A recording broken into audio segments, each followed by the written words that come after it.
Today's topic is Council of Ministers from Political Science, Book 2, Indian Constitution at Work, Chapter 4, Executive.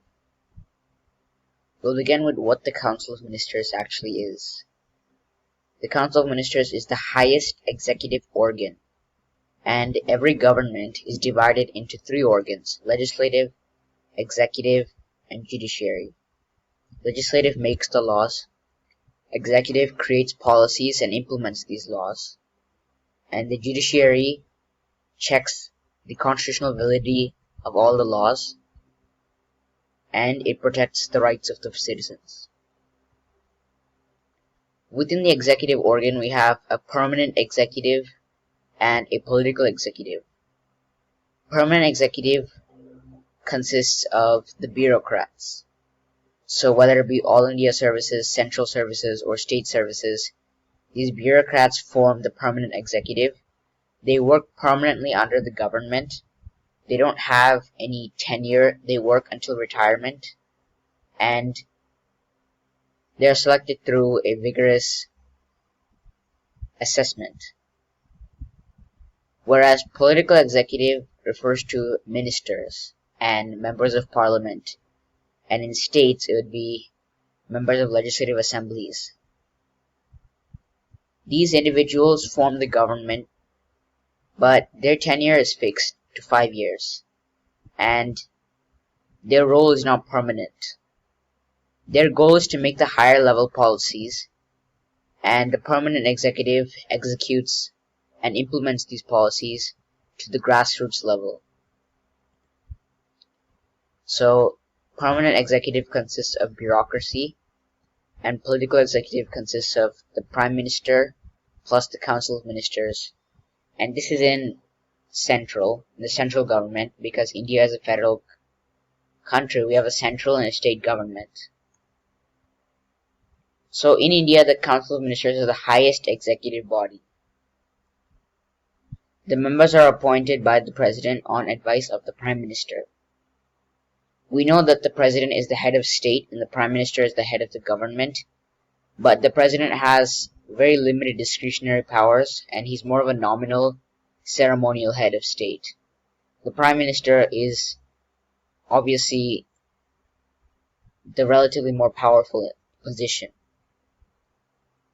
These are the roles of the Council of Ministers. Obviously, they form policies which consist of goals, objectives, means, and ends to achieve and implement the laws that the legislative creates.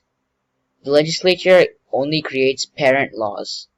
It sets the foundation for how laws and government powers are exercised across the country, because the parliament only sits for 6 weeks in 2 sessions every year, the monsoon session and the winter session.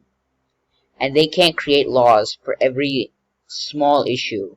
So that's why they delegate this legislation role to the executive. And through this delegated legislation, the Council of Ministers can take their own decisions in making laws as well. And so these policies are formed to effectively implement the law. It outlines the objectives of the policy and the means, which are the resources which the government has in possession to implement the laws, and the ends, how this will look like in real life, in practicality. Another role is to manage 3 government accounts. So the government has 3 accounts, also known as the public exchequer. So we have the consolidated fund, the contingency fund, and the public fund. And so if the government needs to withdraw money from any of these accounts, this is the responsibility of the Council of Ministers. The Council of Ministers puts forward this motion, and although the President has to ratify the motion, he does it based on advice of the Council of Ministers. The Council of Ministers also forms the foreign policy. So within the Council of Ministers, there's cabinet ministers, state ministers, and deputy ministers. And the cabinet ministers are the most supreme position of ministers.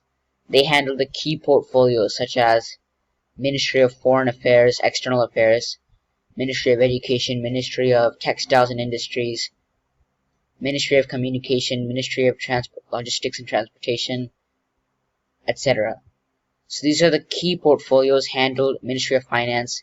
These are the key portfolios that are handled by experts. And this is the cabinet, whereas state ministers and deputy ministers have a relatively lower position. It also reviews the functions and efforts of the Planning Commission, which is now the Niti Aayog think tank, and it ensures the coordination between the various ministries, such as the Foreign Ministry of External Affairs, Ministry of Finance, etc. So essentially, the Council of Ministers, this entire establishment or institution, is referred to as the linchpin between the legislation and the executive. So it has to understand the laws and also implement these laws effectively. And what sets the Council of Ministers apart from any other organ is the collectively responsibility to the Lok Sabha. So the Council of Ministers is extremely collaborative and dependent on the cooperation of the Lok Sabha, the lower house of the legislative or the parliament. What collective responsibility means is that all the ministers are equally responsible and subject to the lower house of parliament, and they function under the confidence of Lok Sabha. So regardless of the minister's personal or individual opinions and thoughts on implementation, these are all declared irrelevant, and all the ministers have to collectively work together to ensure the confidence of the Lok Sabha, which is, the Lok Sabha is confident on the Council of Ministers based on their ability to fulfill the needs and effectively implement the laws and create effective policies. So if in any case the Lok Sabha is not confident of the Council of Ministers, they can hold no confidence motion. And we'll get to that soon. So here it says, they must support and promote decisions of the government regardless of their personal opinion, as we discussed earlier. If they disagree, they have no choice but to resign. But their personal opinions cannot affect the working of the Council of Ministers or the collective responsibility principle in any manner. So what the no confidence motion is: if over 50% of the Lok Sabha members believe that they are not confident with the Council of Ministers, then the entire ministry, the entire Council of Ministers is dissolved, meaning that all the members have to resign. And keep in mind that the Council of Ministers is headed by the Prime Minister, so even the Prime Minister is dissolved. Essentially, the whole executive organ, except for the President, is dissolved, and it's up to the President to appoint a new Prime Minister and a new Council of Ministers. So this is one of the key discretionary powers of the President, which is during a dissolution of the Council of Ministers.